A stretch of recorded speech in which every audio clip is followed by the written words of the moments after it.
Hello बच्चों, good morning. देखिए, हमने पिछले लेक्चर में आपको वैलेंस बॉन्ड थ्योरी के बारे में बताया था। वैलेंस बॉन्ड थ्योरी से हम किस तरह से कॉम्प्लेक्स कंपाउंड के फॉर्मेशन को एक्सप्लेन कर सकते हैं। तो वैलेंस बॉन्ड थ्योरी ने क्या बताया था कि मेटल और लिगेंड्स के बीच में कोऑर्डिनेट बॉन्ड्स बनते हैं। वो किस तरह से बनते हैं? जितना मेटल का कोऑर्डिनेशन नंबर होता है उसके इक्वल सेंट्रल मेटल एटम के पास वैकेंट ऑर्बिटल होने चाहिए। आपको ये भी बता दें कि ट्रांजिशनल मेटल्स ही इस तरह के ऑर्बिटल वैकेंट अवेलेबल होते हैं, तो वही इस तरह के कॉम्प्लेक्स कंपाउंड का फॉर्मेशन करते हैं। तो पहले क्या होगा, सेंट्रल मेटल एटम के पास कोऑर्डिनेशन नंबर के बराबर वैकेंट ऑर्बिटल होने चाहिए। नहीं है तो वो प्रोवाइड कराएगा, किसी तरह से उसमें अरेंजमेंट करेगा, उनको शिफ्टिंग करेगा और उसके बाद वो आपस में सारे ऑर्बिटल हाइब्रिडाइज होंगे। हाइब्रिडाइज होने के बाद वो इक्वल एनर्जी के नए ऑर्बिटल्स पहले तैयार करेंगे और फिर उन इक्वल एनर्जी के ऑर्बिटल्स से मेटल के लिगेंड्स के जो ऑर्बिटल हैं, जिनके पास lone pair of electron available है, वो जाके उनसे ओवरलैप करेगा और मेटल लिगेंड बॉन्ड का फॉर्मेशन हो जाएगा। अगर कोऑर्डिनेशन नंबर 6 है तो ऑक्टाहेड्रल ज्योमेट्री होगी, अगर 4 है तो टेट्राहेड्रल या स्क्वायर प्लेनर ज्योमेट्री होगी। इस बात को आपको एक्सप्लेन कर दिया था और एक हमने ये एग्जांपल भी आपको एक्सप्लेन कर दिया था कि पहले हम क्या करते हैं, मेटल की ऑक्सीडेशन नंबर सेंट्रल मेटल की देखते हैं कितनी है, उसका इलेक्ट्रॉनिक कन्फिगरेशन लिखते हैं, इलेक्ट्रॉनिक कन्फिगरेशन के बाद आयन का कन्फिगरेशन लिखते हैं, फिर ये देखते हैं कि उसमें कौन सा हाइब्रिडाइजेशन होगा। कोऑर्डिनेशन नंबर अगर 6 है तो D2sp3 या sp3d2 हाइब्रिडाइजेशन होगा। क्योंकि इसमें d ऑर्बिटल वैकेंट है तो D2sp3 हाइब्रिडाइजेशन हो गया और उसके बाद हाइब्रिड ऑर्बिटल से लिगेंड के ऑर्बिटल जाके ओवरलैप कर गए। D2sp3 हाइब्रिडाइजेशन है इसलिए ज्योमेट्री ऑक्टाहेड्रल होगी। ऑक्टाहेड्रल अरेंजमेंट ये होता है कि ये आपके स्क्वायर के कॉर्नर्स की तरफ 4 लिगेंड, एक अप द प्लेन एंड एक जो है डाउन द प्लेन। चूंकि अंदर के डी ऑर्बिटल यूज हुए हैं इसलिए इस कॉम्प्लेक्स को इनर ऑर्बिटल कॉम्प्लेक्स कहेंगे। इनर ऑर्बिटल कॉम्प्लेक्स को हम लो स्पिन कॉम्प्लेक्स भी कहते हैं क्योंकि जनरली इनमें अनपेयर्ड इलेक्ट्रॉन कम होते हैं, हालांकि इसमें अनपेयर्ड इलेक्ट्रॉन ज्यादा हैं। उसका मैग्नेटिक बिहेवियर पैरामैग्नेटिक है, डायमैग्नेटिक कैसे पता चलेगा? अगर सारे अनपेयर्ड इलेक्ट्रॉन्स हैं तो डायमैग्नेटिक, अगर कुछ अनपेयर्ड इलेक्ट्रॉन है तो पैरामैग्नेटिक। मैग्नेटिक मूवमेंट कितना होगा? चूंकि 3 अनपेयर्ड इलेक्ट्रॉन है तो मैग्नेटिक मूवमेंट निकालने का आपको ये फार्मूला बताया था और इस फार्मूले में अगर हम n की वैल्यू 3 रखेंगे तो 3 3 + 2 5 5 3 या 15 16 होता तो 4 आता, उससे थोड़ा सा कम होगा 3.87। और अगर मैग्नेटिक मूवमेंट आपको याद रखना है तो ऐसे याद रख लीजिए कि अगर आपका कोई अनपेयर्ड इलेक्ट्रॉन नहीं है तो 0 होगा, 1 है तो 1.7 के करीब होगा, 2 है तो 2.8 के करीब हो गए मैग्नेटिक मूवमेंट, 3 है तो 3.8 के करीब होगा, 4 है तो 4.9 के करीब होगा और 5 है तो 5.9 के अप्रॉक्स होगा। इस तरह से आप याद रख सकते हैं।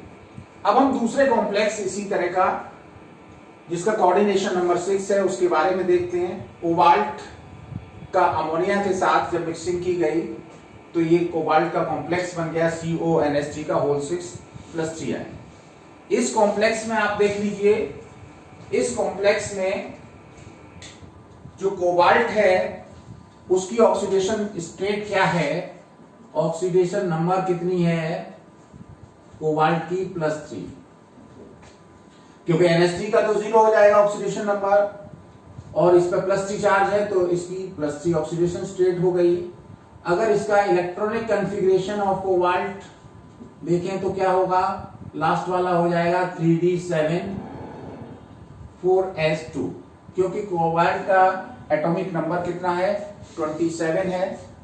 तो अब हम कोबाल्ट का इलेक्ट्रॉनिक डिस्ट्रीब्यूशन दिखा सकते हैं ऑर्बिटल्स में, लास्ट वाले शेल का और उससे पहले वाले डी का। कैसे दिखाएंगे? तो आपका इलेक्ट्रॉनिक कन्फिगरेशन ऑफ CO जिसका Z कितना है, atomic number 27, in ground state इसका इलेक्ट्रॉनिक कॉन्फ़िगरेशन ये देखिए 3d हो गया, और ये आपका 4s हो गया और ये हो गया 4p। 3d है, 4s है, 4p है। इसमें देखिए 3d में कितने 7 इलेक्ट्रॉन है, तो 5 तो आपके ये क्लॉकवाइज स्पिन के हो गए 2, एंटी क्लॉकवाइज स्पिन के हो गए 4s में हो गए 2। अब ये इसके ऑक्सीडेशन में नंबर ऑक्सीडेशन स्टेट +3 है, तो इलेक्ट्रॉनिक कॉन्फ़िगरेशन CO+3 आयन का क्या हो जाएगा, 2 इलेक्ट्रॉन ए और एक यहां से निकल जाएगा। तो इस तरह से अब इलेक्ट्रॉनिक कॉन्फ़िगरेशन जो बनेगा वो होगा, देखिए 1 2 3 4, 2 तो ये निकल गए, एक इसमें से 3d6 रह जाएगा और 3d6 का कॉन्फ़िगरेशन ये हो जाएगा। ये वाला आपका जो एंटी क्लॉकवाइज स्पिन वाला इलेक्ट्रॉन है वो पहले निकलते हैं। तो ये CO+3 आयन का इलेक्ट्रॉनिक कॉन्फ़िगरेशन हो गया। अब क्या होगा, जब ये लिगेंड आएगा NH3 तो इसमें क्या होगा, ये इलेक्ट्रॉन इनको ये पुश करेगा, अंदर की तरफ भेज देगा। देखिए इस थ्योरी में एक थोड़ा सा कंफ्यूजन ये रहता है कि कौन से भेजेंगे कौन से नहीं भेजेंगे। तो हमने कुछ बता दिए थे कि जो ऐसे डोनर एटम्स अवेलेबल हों जब उनसे इलेक्ट्रॉन पेयर अंदर की तरफ पुश हो सकता हो तो उनको हम स्ट्रॉन्ग लिगेंड की कैटेगरी में रखते हैं। और उसमें हमने बताया था कार्बन, नाइट्रोजन, ये डोनर एटम है। हालांकि इसमें कोई वैलेंस बॉन्ड थ्योरी में एक्सप्लेनेशन नहीं है इसका, लेकिन इन्होंने किया क्या कि इसके लेबोरेटरी में जाके मैग्नेटिक बिहेवियर को पता किया।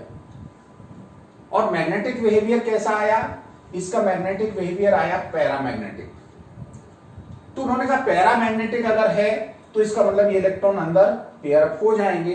तो इस आधार पर थ्योरी को अपने को एक्सप्लेन करने के लिए, अपनी बात को समझाने के लिए उन्होंने ये बता दिया कि कुछ लिगेंड ऐसे होते हैं जो पेयर अप कर देते हैं, उनका स्ट्रॉन्ग फील्ड होता है, और जो पेयर अप नहीं कर पाते हैं वो वीक फील्ड होते हैं। तो ये बात समझाने के लिए इन्होंने बता दिया कि ये NH3 जो है वो इनको पेयर अप कर देगा। और हमने आपको इमेजिन करने के लिए कि कौन से स्ट्रॉन्ग कौन से वीक हो सकते हैं, तो हमने बता दिया जो कार्बन या नाइट्रोजन डोनर एटम है वो जनरली कैसे हैं, वो आपके स्ट्रॉन्ग फील्ड लिगेंड्स होते हैं, और जिनमें ऑक्सीजन, हैलोजन, ये आपके डोनर एटम अवेलेबल होते हैं। वो कैसे होते हैं, वो आपके वीक फील्ड लिगेंड होते हैं। ऑक्सीजन है, हैलोजन है, सल्फर है। अब हमारा देखिए NH3 जब आएगा इसके पास तो CO+3 ion in presence of NH3 ligands किस तरह से अपने इलेक्ट्रॉन को अरेंज कर लेगा। ये 2 इलेक्ट्रॉन यहां पे पुशअप किए जाएंगे और ये अंदर पेयर अप हो जाएंगे, 2 ऑर्बिटल इसके खाली हो गए d। और अब ऐसी पोजीशन में इनमें कौन सा हाइब्रिडाइजेशन हो जाएगा, D2sp3 hybridisation.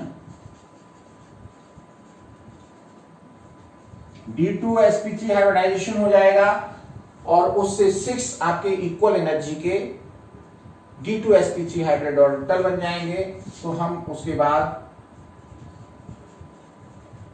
Formation of D2sp3 hybrid orbitals दिखा दें। ये आपके 3 ऑर्बिटल में इलेक्ट्रॉन पहले से अवेलेबल थे।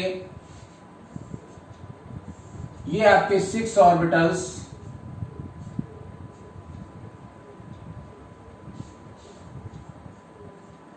हाइब्रिड ऑर्बिटल बन गए। ये 6 empty D2sp3 hybrid orbitals metal के पास अवेलेबल हो गए, जो सारे इक्वल एनर्जी के हैं और एक डेफिनेट ज्योमेट्री में अरेंज हो गए। अब जब ये अरेंज हो गए, वो ज्योमेट्री क्या होगी, वो इस तरह से अरेंज हो जाएंगे। ये आपका ये इस तरह से। अब इनसे जाके जो लिगेंड्स हैं उनके ऑर्बिटल इलेक्ट्रॉन पेयर लेके जाएंगे और इनसे ओवरलैप करके जुड़ जाएंगे, और ये इस तरह से आपकी कौन सी ज्योमेट्री हो जाएगी, ये आपकी ऑक्टाहेड्रल ज्योमेट्री तैयार हो जाएगी। इस तरह से ये लिगेंड्स यहाँ पे सारे लिगेंड्स ओवरलैप करके जुड़ जाएंगे। तो आगे हम उसको भी रिप्रेजेंट कर दें। फॉर्मेशन ऑफ कॉम्प्लेक्स दिखाते हैं। फॉर्मेशन ऑफ CONH3 का होल 6+3 आयन, ये कैसे बनेगा, जितने भी एम्प्टी ऑर्बिटल हैं उन सभी को आपका जो NH3 है वो एक एक इलेक्ट्रॉन पेयर देते हुए उसके साथ बॉन्डिंग कर लेगा, और इसके द्वारा जो डोनेटेड इलेक्ट्रॉन्स हैं वो इस तरह से क्रॉस करके दिखा देते हैं। These are the 6 electron pairs which are donated by NH3। तो इस तरह से ये आपका NH3 NH3 NH3 NH3 NH3 ये लिगेंड्स के मॉलिक्यूल्स हैं जो ओवरलैप करके इस तरह से इससे जुड़ गए। इनमें और इनमें बेसिक डिफरेंस आप देखिए कि इसमें नाइट अमोनिया ने पेयर अप नहीं किया था, और उसमें जरूरत थी भी नहीं क्योंकि डी ऑर्बिटल आपका वैकेंट था, लेकिन इसमें पेयर अप करना पड़ा। यही बात थोड़ी सी समझने से परे है कि इसमें पेयर अप नहीं हो, मतलब ये इसमें नहीं हुआ तो इसमें क्यों नहीं बाहर वाले डी ऑर्बिटल यूज हुए। तो इनके मैग्नेटिक बिहेवियर को भी साथ साथ परखा गया, और ये देखा गया कि इसका मैग्नेटिक बिहेवियर कैसा है, पैरामैग्नेटिज्म शो करता है लेबोरेटरी में। ये लेबोरेटरी में ले जाके देखा गया तो डायमैग्नेटिज्म शो कर रहा था। तो इस आधार पर उन्होंने इस बात को एक्सप्लेन किया है कि कुछ जरूरत होने पर कुछ लिगेंड्स ऐसे होते हैं जो हुंड रूल के अगेंस्ट उनको पेयर अप कर सकते हैं। तो अब टाइप ऑफ हाइब्रिडाइजेशन कौन सा हुआ इसमें, ये बात आप बाद में पूरी एक्सप्लेन करना है। टाइप ऑफ हाइब्रिडाइजेशन क्वेश्चन इसी तरह से आता है कि ये कॉम्प्लेक्स दिया है, इसके फॉर्मेशन को एक्सप्लेन करिए, इसके हाइब्रिडाइजेशन के टाइप को बताइए, ज्योमेट्री बताइए, इसका मैग्नेटिक बिहेवियर बताइए। इस तरह से ये क्वेश्चन आते हैं। तो टाइप ऑफ हाइब्रिडाइजेशन कौन सा हो गया, D2sp3। इसके बाद कॉम्प्लेक्स का टाइप कैसा बना, type of complex inner orbital complex बना, क्योंकि अंदर वाले डी ऑर्बिटल यूज हुए हैं। इनर ऑर्बिटल या लो स्पिन कॉम्प्लेक्स बन गया। इनर ऑर्बिटल कॉम्प्लेक्स लो स्पिन कॉम्प्लेक्स बोले जाते हैं। मैग्नेटिक बिहेवियर कैसा होगा, मैग्नेटिक बिहेवियर ये डायामैग्नेटिक होगा, क्योंकि इसमें कोई भी अनपेयर्ड इलेक्ट्रॉन अवेलेबल नहीं है। तो मैग्नेटिक बिहेवियर कैसा लिख देंगे, डायामैग्नेटिक। और अगर मैग्नेटिक मूवमेंट की बात करें तो मैग्नेटिक मूवमेंट हो जाएगा 0, क्योंकि कोई अनपेयर्ड इलेक्ट्रॉन अवेलेबल नहीं है। तो हमने ये दो कॉम्प्लेक्स थे, लिगेंड एक ही थे, लेकिन इसमें पेयरिंग नहीं हुई, इसमें पेयरिंग हुई। इस बात को ठीक से समझ लें कि NH3 होता है, CO होता है, EN होता है, ये जनरली स्ट्रॉन्ग फील्ड लिगेंड्स होते हैं और ये पेयर अप करने की कैपेसिटी रखते हैं। इसी तरह से हम एक और मॉलिक्यूल का फॉर्मेशन समझ लेते हैं। आपने ये CO का NH3 के साथ देखा, अब हम एक CO का फॉर्मेशन फ्लोरीन के साथ। फ्लोरीन जो है हैलोजन एटम है, और ये हमने बताया था कि वीक फील्ड लिगेंड माना जाता है। ये जो है पेयर अप करने की कैपेसिटी नहीं रखता है। तो अब हम अगला इसी में कॉम्प्लेक्स है COF6, उसका फॉर्मेशन समझते हैं। तो थर्ड है आपका formation of COF6 -3 ion.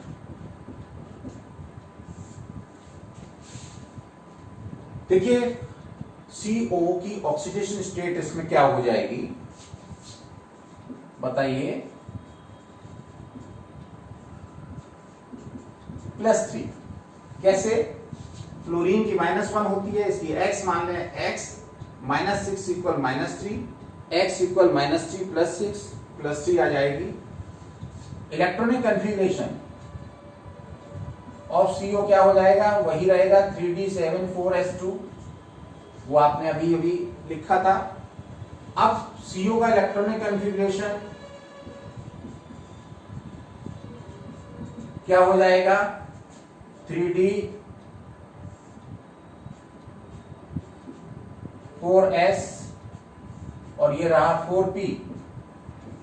3d है, 4s है, 4p है। 3d में इलेक्ट्रॉन कितने हैं? 7 है और 4s में 2 है। अब इसकी ऑक्सीडेशन स्टेट में इसका इलेक्ट्रॉनिक कन्फिग्रेशन क्या हो जाएगा?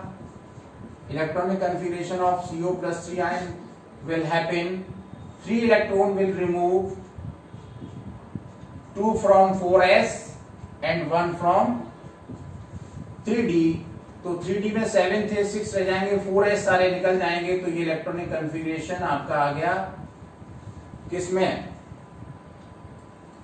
CO + 3 ion में।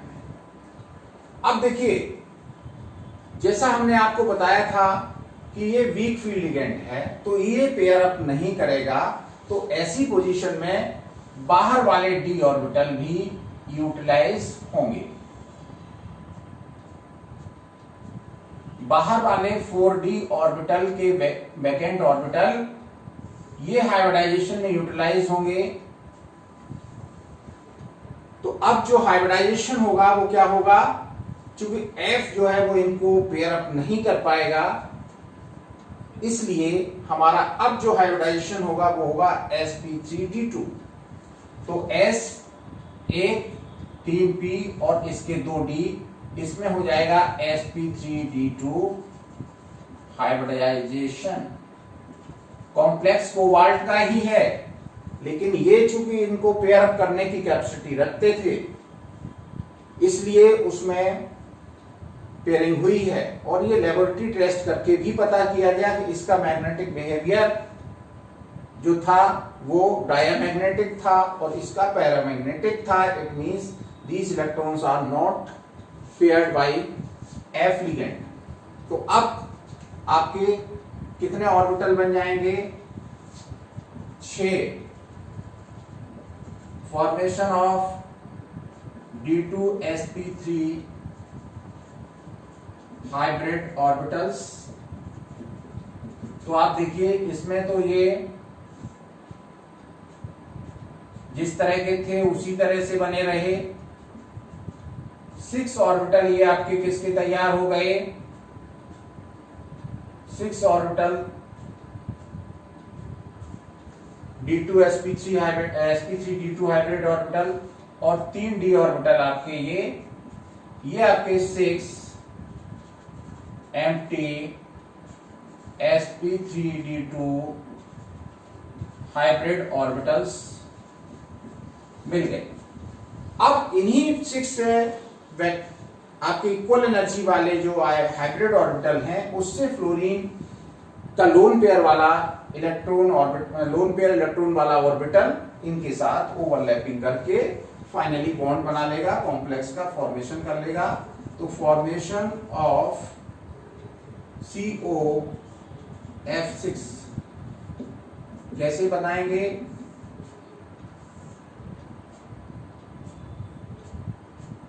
इसमें तो आपके इलेक्ट्रॉन वही जिस तरह से दिखाते चले आ रहे हैं। अब बात आ रही है इसकी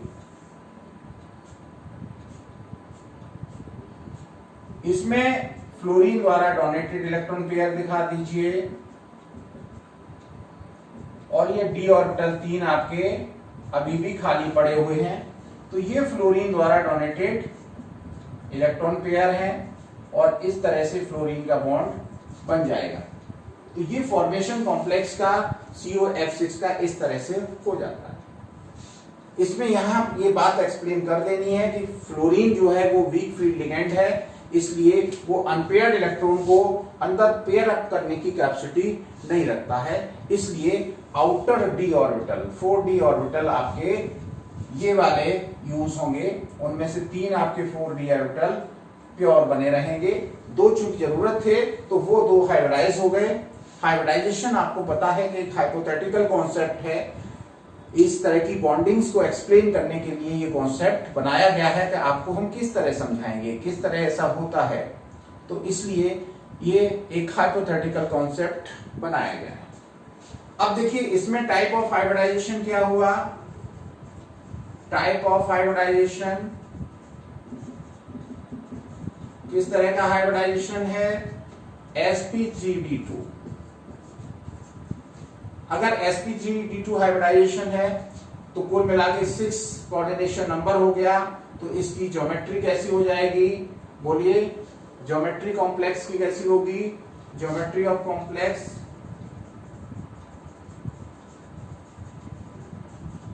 ये हो जाएगी ऑक्टाहेड्रल। इसमें भी ज्योमेट्री कैसी रहेगी, इसमें भी आप ज्योमेट्री अगर लिखेंगे तो कैसी लिखी जाएगी, ऑक्टाहेड्रल। तो इसमें भी ऑक्टाहेड्रल होगा, ये कोबाल्ट हो गया, इससे इस तरह से फ्लोरीन एटम आपके अटैच हो जाएंगे, ठीक है ना। अब बात आती है टाइप ऑफ कॉम्प्लेक्स, किस तरह का कॉम्प्लेक्स बोला जाएगा ये, तो टाइप ऑफ कॉम्प्लेक्स ये हो जाएगा आउटर ऑर्बिटल। आउटर ऑर्बिटल या इसको हम कह सकते हैं हाई स्पिन। ये तो टाइप ऑफ कॉम्प्लेक्स हो गया। इसका मैग्नेटिक बिहेवियर कैसा है, मैग्नेटिक बिहेवियर 4 अनपेयर्ड इलेक्ट्रॉन है, इसलिए ये हाईली पैरामैग्नेटिक बोला जाएगा। और मैग्नेटिक मूवमेंट कितना निकल के आएगा, हमने बताया था 4 अगर इलेक्ट्रॉन है तो 4 इलेक्ट्रॉन वाले का मैग्नेटिक मूवमेंट जो निकल के आएगा वो लगभग आएगा 4.9। तो इसका मैग्नेटिक मूवमेंट कितना लिख देंगे, 4.9। 5 है तो 5 वालों का जो मैग्नेटिक मूवमेंट निकल के आएगा वो 5 वालों का लगभग 5.9 के करीब निकल के 5.92 के अबाउट आता है। तो इस तरह से हमने डिफरेंट टाइप के ऑक्टाहेड्रल कॉम्प्लेक्सेस के फॉर्मेशन को समझा और यह भी समझा कि कब इनमें पेयरिंग अप होगी और कब इनमें पेयरिंग अप नहीं होगी। इसमें हमने ये भी बता दिया आपको कि कब इनर ऑर्बिटल कॉम्प्लेक्स बनेगा और कब आउटर ऑर्बिटल कॉम्प्लेक्स बनेगा। इनर ऑर्बिटल कॉम्प्लेक्स तब बनेगा जब अनपेयर्ड इलेक्ट्रॉन आपके इनर ऑर्बिटल कॉम्प्लेक्स तब बनेगा जब अंदर वाले डी ऑर्बिटल, जैसे इसमें हो रहा था कि अंदर वाले डी ऑर्बिटल हाइब्रिडाइजेशन में पार्टिसिपेट कर रहे थे, तब आपका इनर ऑर्बिटल कॉम्प्लेक्स बनेगा। और जब बाहर वाले डी के ऑर्बिटल हाइब्रिडाइजेशन में पार्टिसिपेट करेंगे तो आउटर ऑर्बिटल कॉम्प्लेक्स बनेगा। इसमें अनपेयर्ड इलेक्ट्रॉन कम रहते हैं, इसलिए इनको लो स्पिन कॉम्प्लेक्स कहते हैं। इनमें अनपेयर्ड इलेक्ट्रॉन्स कंपैरेटिवली उसी कॉम्प्लेक्स में ज्यादा प्रेजेंट रहते हैं। जैसे आपने इसमें देखा कि कोबाल्ट में इसमें एक भी अनपेयर्ड नहीं था, इसमें 4 अनपेयर्ड इलेक्ट्रॉन अवेलेबल हैं, तो इसलिए इसको हम हाई स्पिन कॉम्प्लेक्स बोलेंगे। तो ये आपका रहा एक्सप्लेनेशन किनके लिए, ऑक्टाहेड्रल कॉम्प्लेक्सेस के बनने का एक्सप्लेनेशन हो गया। अब हम कोऑर्डिनेशन नंबर 4 वाले कॉम्प्लेक्सेस को बनने का एक्सप्लेनेशन देखेंगे। ये आपने नोट कर लिया होगा। तो आगे हम देखते हैं टेट्राहेड्रल कॉम्प्लेक्सेस के बारे में और फिर स्क्वायर प्लेनर कॉम्प्लेक्सेस के बारे में, जिनका कोऑर्डिनेशन नंबर कितना होगा, कोऑर्डिनेशन नंबर 4 होगा। अगर टेट्राहेड्रल कॉम्प्लेक्स होगा तो किस तरह का हाइब्रिडाइजेशन होगा, तो होगा sp3 हाइब्रिडाइजेशन। और अगर स्क्वायर प्लेनर कॉम्प्लेक्स होगा तो हाइब्रिडाइजेशन होगा कौन सा, DsP2 हाइब्रिडाइजेशन। तो अब हम दूसरे टाइप के कॉम्प्लेक्सेस के बारे में डिस्कशन करेंगे, वो है टेट्राहेड्रल कॉम्प्लेक्सेस। तो बी पार्ट डाल लीजिए, फॉर्मेशन ऑफ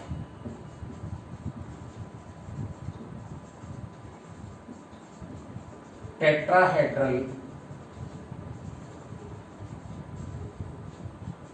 कॉम्प्लेक्सेस जिनका कोऑर्डिनेशन नंबर कितना है, 4।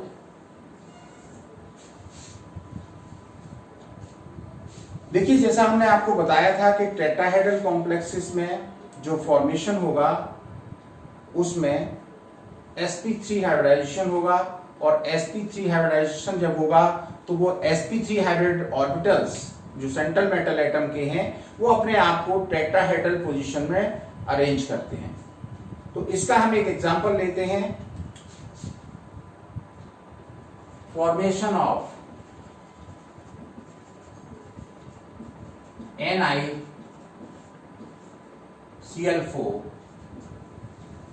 आयन। ये NiCl4 आयन है जिस पर -2 चार्ज है। हम इस आयन के फॉर्मेशन को समझना चाहते हैं कि किस तरह से इसका कॉम्प्लेक्स का फॉर्मेशन होगा। ऑक्सीडेशन स्टेट कितनी है इस कॉम्प्लेक्स में, Ni की -2 चार्ज है, ये -1 होता है, x -4 इक्वल -2x इक्वल हो जाएगा +2। ऑक्सीडेशन स्टेट Ni की +2 आ गई। अब बात करते हैं इसका इलेक्ट्रॉनिक कॉन्फ़िगरेशन। Ni का जो है इलेक्ट्रॉनिक कॉन्फ़िगरेशन क्या हो जाएगा, Z कितना है इसका 28 है, तो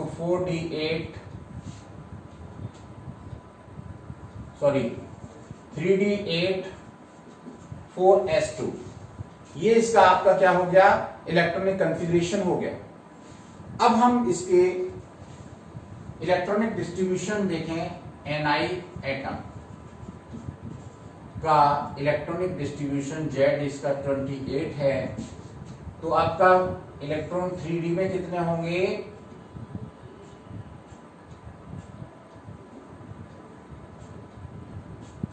3d में इलेक्ट्रॉन्स देख लीजिए, ये 3d है, ये 4s है, और ये रहा आपका 4p।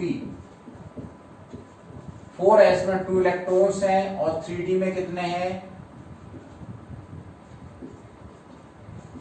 तो 5 6 7 8। Ni+2 आयन जब बनेगा तो Ni+2 आयन बनने में क्या होगा, 2 इलेक्ट्रॉन्स आपके ये 4s वाले निकल जाएंगे और इसमें कितने रह जाएंगे,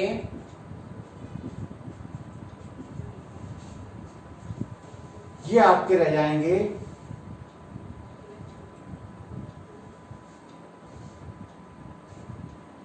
8। अब देखिए, इसमें एक पॉसिबिलिटी ये भी हो सकती थी कि Cl इनको कुंड रूल के अगेंस्ट पेयर अप कर देता, लेकिन Cl हमने आपको बताया था वीक फील्ड लिगेंड है, इसलिए पेयर अप नहीं करेगा। अगर यहां पर Ni का जो है कॉम्प्लेक्स किसी ऐसे कंपाउंड के साथ बनता, वो लिगेंड के साथ बनता जो इनको पेयर अप कर पाता, तो फिर DsP2 हाइब्रिडाइजेशन हो सकता था, स्क्वायर प्लेनर ज्योमेट्री हो सकती थी, लेकिन इसमें Cl इनको पेयर अप नहीं करेगा और इस स्थिति में इसमें sp3 हाइब्रिडाइजेशन हो जाएगा। तो हमारा क्या हो जाएगा, ये आपका हो जाएगा sp3 हाइब्रिडाइजेशन। तो formation of sp3 hybrid orbitals in presence of Cl ligands। भाई Cl जब लिगेंड्स इसके पास मिलने को आए तभी तो इसके ऑर्बिटल अपने को तैयार कर रहे हैं उससे ओवरलैप करने के लिए, है ना, आपको बिल्कुल फिट फाट करके ले जाएंगे जिससे उनसे तुरंत ओवरलैपिंग हो जाए। तो आप देखिए, इसमें ये आपके 3d ऑर्बिटल्स के इलेक्ट्रॉन हम जिस तरह से शो कर रहे थे वही करेंगे, और ये 4 जो है आपके नए हाइब्रिड ऑर्बिटल तैयार होके आ गए, sp3 हाइब्रिड ऑर्बिटल, ये 4 sp3 हाइब्रिड ऑर्बिटल्स किसके हो गए, Ni आयन के। अब इनसे आपके 4 जो Cl लिगेंड हैं इलेक्ट्रॉन पेयर डोनेट करके इनके साथ बॉन्डिंग कर लेंगे, तो फॉर्मेशन हो जाएगा, फॉर्मेशन ऑफ NiCl4। ये कॉम्प्लेक्स का फॉर्मेशन हो गया। इसको हम किस तरह से दिखाएंगे, 1 2 3 4, तो ये 5 ऑर्बिटल हो गए। और ये जो आपके हाइब्रिड ऑर्बिटल हैं, इन हाइब्रिड ऑर्बिटल में इसके द्वारा डोनेटेड इलेक्ट्रॉन, क्लोरीन द्वारा डोनेटेड इलेक्ट्रॉन, ये क्लोराइड का लोन पेयर वाला इलेक्ट्रॉन, ये इसमें एक्मोडेट हो गया और NiCl4 का फॉर्मेशन हो गया। तो इस कॉम्प्लेक्स के फॉर्मेशन में आपने क्या खास बात देखी कि इसमें ये वाला अंदर वाला d ऑर्बिटल यूज नहीं हुआ है, ठीक है ना। तो इस तरह से टाइप ऑफ हाइब्रिडाइजेशन क्या हुआ, इंफॉर्मेशन यहां पे नोट करते हैं। Type of hybridization sp3। जब टाइप ऑफ हाइब्रिडाइजेशन sp3 है तो ज्योमेट्री क्या हो जाएगी, geometry of complex, geometry complex की आ जाएगी टेट्राहेड्रल। पहले भी आप पढ़ चुके हैं कि sp3 हाइब्रिड ऑर्बिटल अपने को टेट्राहेड्रली अरेंज करते हैं, तो ज्योमेट्री टेट्राहेड्रल हो गई। 2 अनपेयर्ड इलेक्ट्रॉन हैं, तो मैग्नेटिक बिहेवियर कैसा आएगा, डायामैग्नेटिक। तो मैग्नेटिक बिहेवियर, सॉरी पैरामैग्नेटिक, तो मैग्नेटिक बिहेवियर लिख लीजिए, मैग्नेटिक बिहेवियर कैसा होगा, पैरामैग्नेटिक। क्यों होगा, 2 अनपेयर्ड इलेक्ट्रॉन्स। और मैग्नेटिक मूवमेंट किसका कितना निकल के आएगा, अनपेयर्ड इलेक्ट्रॉन कितने हैं, 2। और हमने बताया था कि जब 2 अनपेयर्ड इलेक्ट्रॉन होते हैं तो इसका मैग्नेटिक जो मूवमेंट निकल के आता है वो कितना लगभग आता है, 2.8 बोहर मैग्नेट्रॉन। कैसे आता है, इसका 2.82 आता है, वो 3.87 आता है कि रूट n+2, ये मैग्नेटिक मूवमेंट निकालने का फार्मूला है। तो 2 2 + 4 4 2 8, अगर 9 होता तो 3 आ जाता, 8 है तो इसका रूट आ जाएगा 2.82। तो इस तरह से हमने ये आपका फॉर्मेशन किसका समझ लिया, NiCl का होल 4 जिस पर -2 चार्ज है। एक दूसरा कॉम्प्लेक्स हम आपको दे रहे हैं, इसका फॉर्मेशन आप खुद लिखेंगे, फॉर्मेशन ऑफ NiCO का होल 4 0। इसमें आपको क्या करना होगा, Ni की ऑक्सीडेशन स्टेट देखनी होगी। Ni की ऑक्सीडेशन स्टेट इसमें कितनी निकल के आएगी, 0, क्योंकि CO न्यूट्रल मॉलिक्यूल है, ऑक्सीडेशन नंबर 0 हो जाएगी। जब 0 हो जाएगी तो Ni एटम का इलेक्ट्रॉनिक कन्फिगरेशन ये होगा। अब CO जो होता है वो सबसे ज्यादा स्ट्रॉन्ग लिगेंड होता है। जितने भी NH3 वगैरह हमने बताए हैं, NH3 CnCO EN, उसमें सबसे ज्यादा स्ट्रॉन्ग लिगेंड CO है। तो ये जो 2 इलेक्ट्रॉन 4s के हैं वो यहाँ पेयर अप हो जाएंगे, क्योंकि इसकी ऑक्सीडेशन स्टेट 0 है तो ये इलेक्ट्रॉन बने रहेंगे, ये यहाँ पेयर अप हो जाएंगे। फिर भी इसमें हाइब्रिडाइजेशन कौन सा होगा, sp3 हाइब्रिडाइजेशन ही होगा, लेकिन इसका मैग्नेटिक बिहेवियर चेंज हो जाएगा और इसका मैग्नेटिक बिहेवियर कैसा निकलेगा, डायमैग्नेटिक, क्योंकि सारे इलेक्ट्रॉन अनपेयर्ड हो जाएंगे। तो इस तरह से हम इसका कॉम्प्लेक्स का फॉर्मेशन समझा सकते हैं। इस कॉम्प्लेक्स में जो टेट्राहेड्रल अरेंजमेंट है Ni का, वो Ni के ऑर्बिटल किस तरह से अरेंज होंगे, इस तरह से होंगे ये, और इनसे आपके Cl वाले यहाँ पर आके Cl सब ऑर्बिटल अपना लोन पेयर लेके आएंगे और इन वैकेंट ऑर्बिटल के साथ ये टेट्राहेड्रल पोजीशन में ओवरलैपिंग करके अरेंज हो जाएंगे। तो तो इस तरह से आपने दूसरे टाइप के जो कॉम्प्लेक्सेस थे टेट्राहेड्रल कॉम्प्लेक्सेस उनका भी बनना समझा। अब हम इसमें तीसरे टाइप के जो कॉम्प्लेक्स हैं वो स्क्वायर प्लेनर कॉम्प्लेक्स हैं। कोऑर्डिनेशन नंबर उनमें उनका भी कितना रहता है 6 रहता है। तो अब हम तीसरे टाइप के कॉम्प्लेक्सेस स्क्वायर प्लेनर कॉम्प्लेक्सेस को समझना चाहेंगे। ये आपको फॉर्मेशन करना है। इसी तरह से हमने बता दिया कि उसमें जो है s वाले इलेक्ट्रॉन CO लिगेंड की प्रेजेंस में पेयर अप हो जाएंगे और उसके बाद फिर जो s और p ऑर्बिटल वैकेंट बचेंगे Ni के वो आपस में sp3 हाइब्रिडाइजेशन करेंगे और sp3 हाइब्रिडाइजेशन के बाद उनका जो फॉर्मेशन होगा वो sp3 हाइब्रिडाइजेशन से टेट्राहेड्रल पोजीशन में उनका फॉर्मेशन हो जाएगा। अभी हमने NiCl4 का कॉम्प्लेक्स पढ़ा, वो कैसा था टेट्राहेड्रल था। अब हम उसी का Ni का एक दूसरा कॉम्प्लेक्स देखते हैं जो स्क्वायर प्लेनर हो जाता है।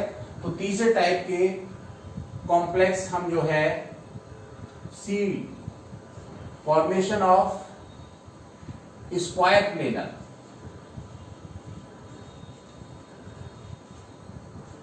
इनका भी कोऑर्डिनेशन नंबर 6 है। इसमें देखिए सबसे पहले हम देखते हैं formation of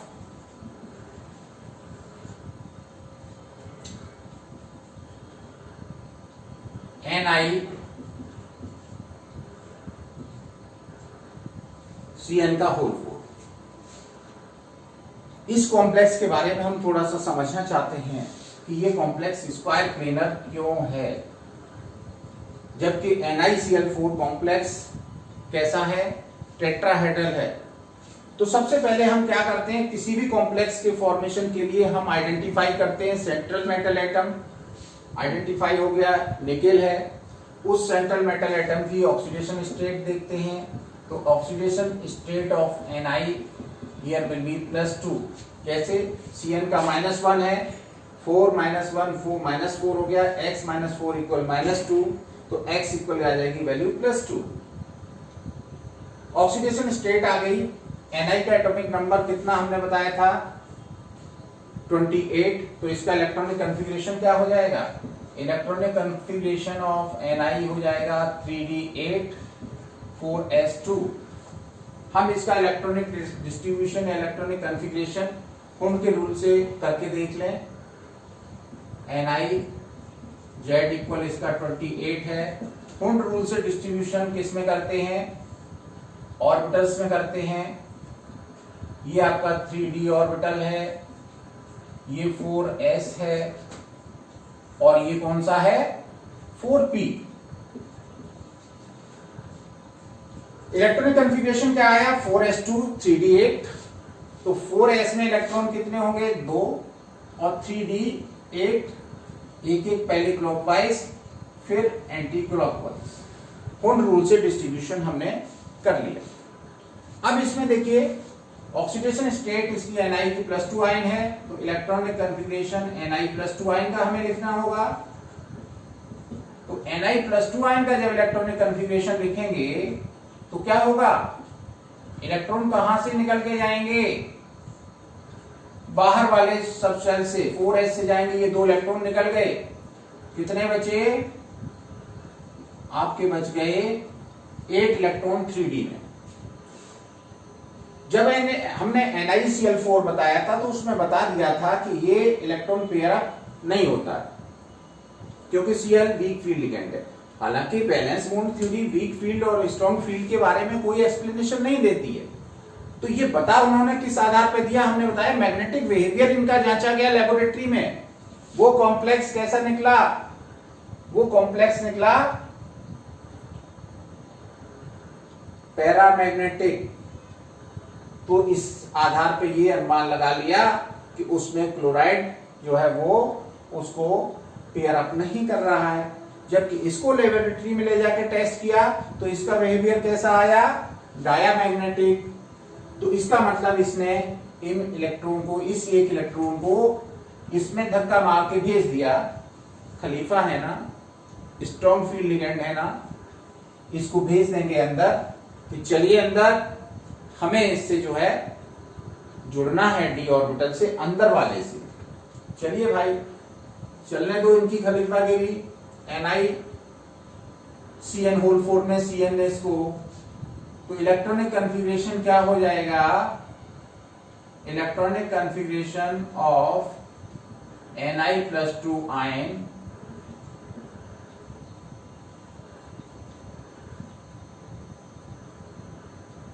Ni+2 ion in presence of strong CN ligand, ये आपका बन जाएगा। देखो भाई कहानी ये अकेला था, ये पेयर अप हो गया, डी ऑर्बिटल खाली हो गया। अब डी ऑर्बिटल जब खाली हो गया तो हाइब्रिडाइजेशन कैसा होगा? ये हाइब्रिडाइजेशन हो जाएगा DsP2। भाई हाइब्रिडाइजेशन sp3 भी हो सकता था, लेकिन जब इसका मैग्नेटिक बिहेवियर टेस्ट किया तो sp3 होता तो इसमें मैग्नेटिज्म आता, पैरामैग्नेटिक होता, लेकिन ये बिहेवियर इसका डायामैग्नेटिक था। इसका मतलब ही ये हुआ कि इसमें ये इलेक्ट्रॉन पेयर अप हुआ होगा। समझ गए ना? तो DsP2 हाइब्रिडाइजेशन हुआ और क्या होगा? इक्वल एनर्जी के 4 ऑर्बिटल बन जाएंगे DsP2 हाइब्रिड, और फॉर्मेशन हो जाएगा, फॉर्मेशन ऑफ NiCN का होल 4। ये कॉम्प्लेक्स बन जाएगा कैसे? ये 4 तो ऑर्बिटल अपने प्योर वाले अपना अपना इलेक्ट्रॉन पेयर लेके बैठे हुए हैं, इनको कोई नहीं हिलाएगा डुलाएगा। जो खाली था उसको अंदर भेज के जो हाइब्रिडाइजेशन हुआ उससे आपकी ये 4 नए हाइब्रिड ऑर्बिटल तैयार हुए, और ये खाली आपका रह गया 4p। ये क्या है? 4 sp3d2 हाइब्रिड ऑर्बिटल बन गए। अब CN द्वारा डोनेटेड इलेक्ट्रॉन इनके पास आ गए, CN ने बॉन्डिंग कर ली, तो यहां भी कहीं कहीं जबरदस्ती चलती है बॉन्डिंग करने की। समझ गए ना? तो इस तरह से ये फॉर्मेशन आपका NiCN4 का हो गया। NiCl4 और NiCN4 को कंपेयर करके देखिए कि उसके पेयर अप हुए, इसके नहीं हुए, इसके पेयर अप हुए। डिफरेंशिएशन कैसे किया गया, कैसे इनको पता चला? ये लेबोरेटरी में इसका मैग्नेटिक बिहेवियर टेस्ट करके पता चला। तो ज्योमेट्री भी मैग्नेटिक बिहेवियर के बेस पे आपकी एक्सप्लेन की जा सकती है। तो अब देखिए इसका कॉन्फ़िगरेशन आपका ये आ गया। तो टाइप ऑफ हाइब्रिडाइजेशन क्या होगा? टाइप ऑफ हाइब्रिडाइजेशन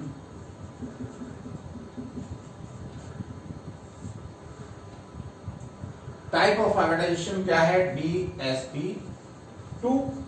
जब DsP2 हाइब्रिडाइजेशन होगा तो ज्योमेट्री क्या होगी? तो ज्योमेट्री क्या हो जाएगी? बोलिए। इस तरह के हाइब्रिडाइजेशन में ज्योमेट्री होती है स्क्वायर प्लेनर। स्क्वायर प्लेनर का मतलब ये है कि जो Ni है इसके 4 ऑर्बिटल इस तरह से, और इन्हीं से आपके क्या साइनाइड जो है वो ऑर्बिटल ओवरलैप कर जाएंगे और ये स्क्वायर प्लेनर ज्योमेट्री तैयार हो जाएगी।